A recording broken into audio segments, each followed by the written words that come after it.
Look, I'm not here to defend Paul George, especially after this type of season, but things that have been said recently are really just not that fair to him. And today we're going to talk about his former teammate and former 76er James Harden and what he had to say about why the Clippers are so much more successful this year. And I'll tell you may not like what I have to say, but I think Harden just revealed again why he will never be a winner. We'll talk about that and why I really don't view the Clippers as a threat in the Western Conference playoffs. We'll get into it all, but welcome in to Philly Take with RB. Do me a favor, like this video, go down below, subscribe to the channel. Ladies and gentlemen, I want to start off with just one question and one question only. Let me know down in the comments right now.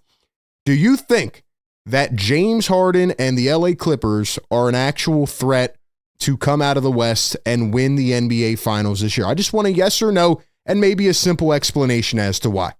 Before I get into my rant, I got to let you know this one is brought to you by National University. Ladies and gentlemen, check out National University. They are a nonprofit accredited university with flexible online schooling. They have a 50-plus year history of innovative learning and support models for working and non-traditional students. Maybe you're working a job and you feel like you don't have the time or the resources maybe to go back to school. Well, they make it much easier for you. They have some of the most comprehensive degree program offerings in the U.S. for working and non-traditional students. They have resources like their mentoring network where they bring students and alum together that give you career guidance, professional development opportunities, and more. And they awarded $50+ million in scholarships last year. Right now, they're actually offering a new scholarship opportunity called the Believe in Yourself, Succeed in Your Future Scholarship.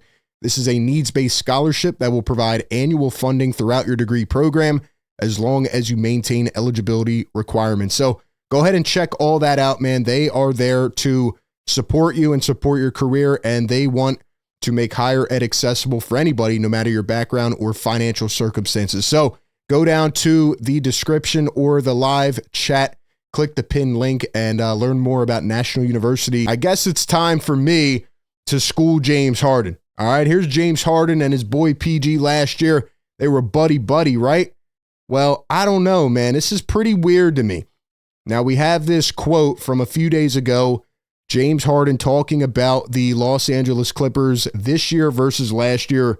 As I'm recording this, the Clippers are on a 6-game win streak, and I know everybody's all excited about them, but they still don't fear me, and I'll tell you why. But here's what James Harden says about this year's Clippers team. Quote, "It's just different. It's just different. Different team. We got guys that know their role and know what they're supposed to be doing consistently on a night-to-night basis. From the beginning of the season, it's just a different team." Then the reporter asks, what makes it different? Personnel. You guys know. You know the players we had last year. So although this is a straightforward question, he didn't have to answer it like that. And he answered it like that because he wants people to know that he thinks it was all Paul George's fault last year on the Clippers' demise and why they collapsed. Now, again, I talked to some Clippers people. They were not happy with the way things ended. They kind of wanted PG back, kind of didn't. And obviously, he had a really brutal year this year, and he got injured and all that stuff. But I'm looking at James Harden right here, and I want to preface all this with, I do believe James Harden is a great NBA player. I think he will be remembered as an NBA great from his stats, his accolades, etc. But there's a difference between that and being remembered as a winner. James Harden will never be remembered as a winner, and it's because of things like this. And he will not take accountability for his shortcomings. And it's not all his fault, but you still have to be willing to take accountability. Now, adding on to this, a couple months ago, Norman Powell, who is on the Clippers and had a great season, also doubled down on this sentiment that they did not like Paul George. He made waves when he said, in regards to Paul George leaving, it was, quote, addition by subtraction. Many people thought he was taking a shot at George. He clarified, saying his absence gives opportunities others to step up and show what they can do. So it definitely was a shot at PG. Tried to retract it a bit. If you really go to war with a team and you really have respect for your teammates, you don't come out and say things like that. And then here's James Harden in one of his normal tweets a couple days ago, turn Hellcats into demons. Look, I got no problem, but it just gives off very celebrity-ish vibes. And, James Harden wanted to go back to LA. And we don't have to bring up all the revisionist history, but I just don't understand why James Harden is pinning it on Paul George solely for the Clippers' failures. So if we look at James Harden's playoff stats last year, they get bounced in the first round. Harden averages 21.2 points per game, 4.5 rebounds, and 8 assists. And if we go look at Paul George last year in the playoffs, he averaged 19.5 points per game, 6.8 rebounds, and 4.8 assists. So, I mean, neither of them were like crazy efficient, right? Obviously, Kawhi Leonard was hurt, and that sucked, and that took the juice out of that team.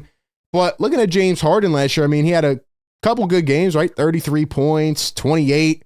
But there was also a game where he had 7. There was also a game where he had 16. Now, if we look at Paul George in that series, right? He had a couple good games too, 33, 22. He also had a bad game, 7 points. So I don't think that James Harden so outplayed Paul George and put him to shame and that it was only on PG. Again, PG was part of the cause, but so was James Harden.